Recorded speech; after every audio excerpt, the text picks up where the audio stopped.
પૂર્વ કચ્છના ગાંધીધામમાં ટ્રાન્સપોર્ટરના અપહરણ કરીને કરોડો રૂપિયાની ખંડણી વસૂલવાના ચોકચારી કેસમાં પોલીસે ભેદ ઉકેલી નાખ્યો છે.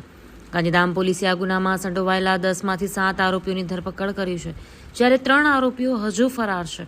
પોલીસના જણાવ્યા મુજબ 21 જુલાઈના રોજ આરોપીઓએ પૂર્વ યોજિત કાવતરું રચી ટ્રાન્સપોર્ટ વ્યવસાયીને ફૂસલાવી કારમાં બેસાડ્યો હતો અને ત્યારબાદ સપનાનગર વિસ્તારમાં આવેલા એક મકાનમાં લઈ ગયા હતા. ત્યાં વેપારીને દોરડાથી બાંધી માર મારવામાં આવ્યો હતો, તેમજ જાનથી મારી નાખવાની ધમકી આપવામાં આવી હતી. આરોપીઓએ બાદમાં દુબઈમાં રહેતા વેપારીના ભાઈને વિડીયો કોલ કરીને વેપારીનો જીવ જોખમમાં હોવાનું જણાવી દબાણ કર્યું હતું. ડરનો માહોલ ઊભો કરીને સ્કેનર મારફતે કુલ 5,84,500 યુએસડીટી, જેની ભારતીય કિંમત અંદાજે 5.55 કરોડ થાય છે, ટ્રાન્સફર કરાવી લીધા હતા. પોલીસ મહાનિરીક્ષક ચિરાગ કુરડિયા અને પોલીસ અધિક્ષક સાગર બાગમારના માર્ગદર્શન હેઠળ એલસીબી, એસઓજી, નેત્રમ અને એ ડિવિઝન પોલીસ સહિત કુલ 10 ટીમો બનાવવામાં આવી હતી. સીસીટીવી ફૂટેજ અને ટેકનિકલ સર્વેલન્સના આધારે પોલીસે હર્ષ કિશોરભાઈ તુલસીદાસ સદાદપુરી, રાજભાઈ દીપકભાઈ ધનવાણી, ઇબ્રાહિમ જુસફભાઈ બુચર, હુસેન જુસફભાઈ બુચર, શબીર અબુભાઈ સાયચા, લક્ષ્મણભાઈ ઉર્ફે લચ્છુ લીલારામ હેમનાણી અને સચિનભાઈ વિકાસભાઈ આનંદાની ધરપકડ કરી છે. પોલીસે આરોપીઓ પાસેથી 11 મોબાઈલ ફોન અને 9.68 લાખની રોકડ રકમ જપ્ત કરી છે. તપાસ દરમિયાન સામે આવ્યું છે કે પકડાયેલા તેમજ ફરાર આરોપીઓ જાવેદ અબુ સાયચા, રિઝવાન હુસેન ખીચા અને સોહિલ જુસબ બુચર અગાઉ પણ ચોરી, પ્રોહિબિશન અને સાયબર ક્રાઇમ સહિતના અનેક ગુનાઓમાં સંડોવાયેલા રહ્યા છે. હાલ પોલીસે ફરાર 3 આરોપીઓને ઝડપી પાડવા માટે વધુ તપાસ અને શોધખોળ હાથ ધરી છે. 21 જુલાઈના સવારના સમયમાં 12 વાગ્યાના આજુબાજુ ગાંધીધામ શહેરના જે કાસોપાલો માર્કેટ છે, માર્કેટ વિસ્તારમાં છે, ત્યાં 12 વાગ્યાના આજુબાજુ એક બનાવ બનેલ, જેમાં જે વ્યક્તિ છે, જે આ કેસમાં ભોગ બનનાર છે, જે ફરિયાદી દિલીપ મજેઠિયા, એ ત્યાં એમના જે ઓફિસ છે ત્યાં જવા માટે ગાડીથી ઉતરેલ અને જ્યારે ઉતરેલ ત્યારે સામે એક કારમાં એક વ્યક્તિ બેસેલ, જેમનું નામ જાવેદ છે. એ એમને અવાજ પાડીને બોલાવેલ અને પછી એમને સાથે પોતાને ગાડીમાં બેસાવેલ અને જે એમનું જૂની મિત્રતા હતી અને ઓલરેડી બંને ઓળખતા હતા, એ પ્રમાણે દિલીપ એમને સાથે ગાડીમાં બેસેલ અને પછી ગાડીમાં બેસ્યા પછી થોડા આગળ જાય અને આગળ જાય પછી બીજા 2 વ્યક્તિઓ સાથે ગાડીમાં જોડાયા છે. પછી જ્યારે બધા સાથે ગાડીમાં જોડાય તો દિલીપને જાવેદના ઘરે જઈને જાવેદના ઘરમાં દિલીપને દોરડાથી બાંધીને ગોંધી રાખે છે અને આ આખા બનાવ દરમિયાન પછી જાવેદ દ્વારા દિલીપના જે ભાઈ છે, જે દુબઈ રહે છે, એમને વિડીયો કોલથી કોન્ટેક્ટ કરવામાં આવે અને પછી એમને પાસેથી પૈસાની માંગણી કરવામાં આવે. જે આ પૈસાની માંગણી કરવામાં આવેલ, જેમાં જે જાવેદ છે, આ જાવેદ જે છે દિલીપ બાબતમાં, દિલીપના આખા પરિવાર બાબતમાં બધી વસ્તુ એમને પરિચયમાં અથવા તો જાણમાં હતી. એનું મેઇન કારણ હતું કે જે દિલીપ અને જાવેદના જે એક કોમન ફ્રેન્ડ છે, જેનું નામ છે હર્ષ સદાદપુરી. એ હર્ષ અને જે ભોગ બનનાર છે એ ઘણા ટાઈમથી મિત્રો છે અને ઓળખતા પણ હતા અને એ લોકોનો આપસમાં પૈસાનું વ્યવહાર પણ હતું અને એમાં જે દિલીપ છે એ હર્ષ પાસેથી ઘણી રકમ જે છે એમને માંગવાની પણ હતી, પેન્ડિંગ હતી. પછી જ્યારે જાવેદને ઘરે ત્યાં દિલીપને ગોંધી રાખે છે, ત્યારે જે એમને ભાઈ સાથે દુબઈથી જે વિડીયો કોલિંગથી કોન્ટેક્ટ થાય ત્યારે એમને પાસેથી જે છે પૈસાની માંગણી કરવામાં આવે છે યુએસ ડોલરમાં. અને જે પૈસાની માંગણી કરવામાં આવે એ પૈસા જે છે એમને અલગ અલગ ઇલેક્ટ્રોનિક ટ્રાન્ઝેક્શનથી એ પૈસા આપવામાં પણ આવે છે જાવેદને.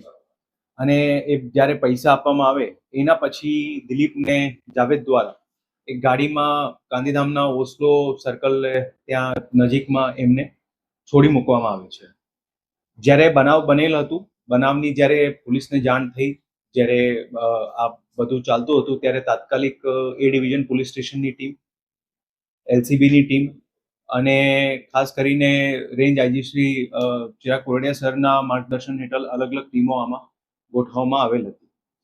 અને તાત્કાલિક જે પ્રાથમિક માહિતી મળી એ મુજબ જે એમની શોપથી યાની કે જે ઓફિસ હતી ત્યાંથી જે એમને ગાડીમાં બેસાડવામાં આવેલો હતો અને ત્યાંથી લઈને અલગ અલગ જેટલા એંગલ્સ હતા એ બધા અલગ અલગ ટીમ દ્વારા એમાં તપાસ કરવામાં આવતા હતા.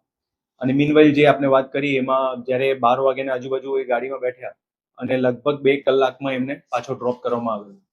પ્રાથમિક રીતે ફરિયાદી દ્વારા, કારણ કે જ્યારે તાત્કાલિક તાજેતરમાં બનાવ બનેલો જ હતો, તો જે પ્રાથમિક રીતે ફરિયાદી દ્વારા જે વસ્તુ જાણવામાં આવેલી એ પ્રમાણે ઇનિશિયલ એવી જાણ મળી હતી કે 20 લાખ રૂપિયા એમને આંગળીએથી ટ્રાન્ઝેક્શન થઈ રહ્યું છે અને એમાં ટ્રાન્ઝેક્શન થયું નથી પછી, કારણ કે દરેક જગ્યાએ જે છે પોલીસનો મૂવમેન્ટ ચાલતો એવી પ્રાથમિક વિગત હતી.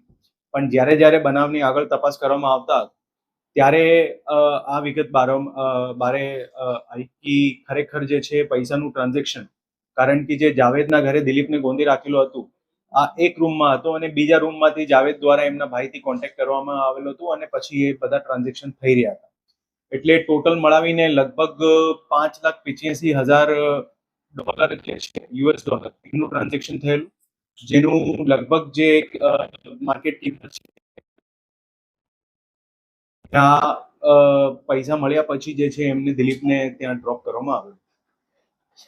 બનાવ ગંભીર હતું અને એ પ્રમાણે પોલીસ દ્વારા પણ ગંભીરતાથી આ બનાવની તપાસ પણ ચાલતી હતી અને અલગ અલગ બધા એંગલમાં પોલીસ દ્વારા તાત્કાલિક જ્યારે બનાવ બન્યું ત્યારે જ જે છે તપાસ ચાલુ કરવામાં આવેલ હતી.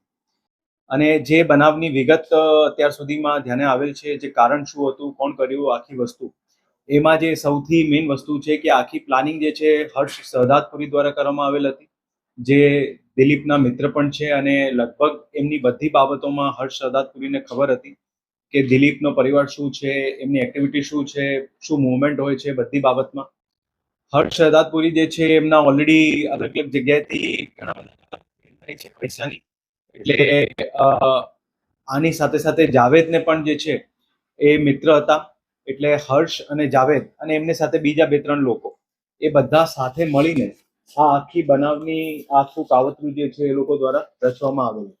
અને એમાં જે હર્ષ દ્વારા પ્લાનિંગ હતી અને જે એક્ઝિક્યુશન હતું એ એક્ઝિક્યુશનમાં જાવેદને સાથે બીજા 2 લોકો, જેમાં એક રિઝવાન કરેન છે અને એક સોહેલ કરેન છે, એ લોકો દ્વારા એનું એક્ઝિક્યુશન કરવામાં આવેલું. અને જે હર્ષ છે એમને પૈસાની જરૂરત હતી, જે પ્રાથમિક રીતે જાણવા મળે છે, એના માટે અને એના કોઈ દેનદારી હોય તો એ દેનદારી પૂરી થઈ જાય એના માટે જાવેદ સાથે મળીને અને બીજા જે લોકો સાથે છે એમાં જાવેદના ભાઈ પણ છે, જે એક શબીર કરેન છે, જેમને પોલીસ દ્વારા ડિટેન કરવામાં આવેલું છે અને ઓલરેડી અરેસ્ટ કરવામાં આવેલું છે. અત્યાર સુધી આ બનાવમાં ટોટલ 7 લોકોને અરેસ્ટ કરવામાં આવેલા છે, જેમાં એક છે હર્ષ કિશોરભાઈ સહદાદપુરી, જે મેઇન પ્લાનર છે. એની સાથે સાથે એક રાજ ધનવાની, જે રાજ ધનવાની છે ઓલરેડી જૂના એમના વિરુદ્ધ સાયબર ક્રાઇમના પણ ઓફેન્સ દાખલ છે. રાજ ધનવાનીનું પણ આમાં રોલ છે કે જે ઓવરઓલ પૈસાનું ટ્રાન્ઝેક્શન થયું દુબઈથી એમાં એમને કન્વર્ટ કરવામાં, પ્લસ આ કઈ રીતે આખું કરવામાં એમાં જાવેદને શીખવવામાં પણ એમનું રોલ છે. પ્લસ એમની સાથે સાથે એક ઇબ્રાહિમ બુચડ કરેન છે, હુસેન બુચડ, શબીર સાયચા, લક્ષ્મણ ઉર્ફે લચ્છુ હેમનાની, સચિન આનંદાની, એ 7 લોકોને અત્યારે પોલીસ દ્વારા ધરપકડ કરવામાં આવેલી છે.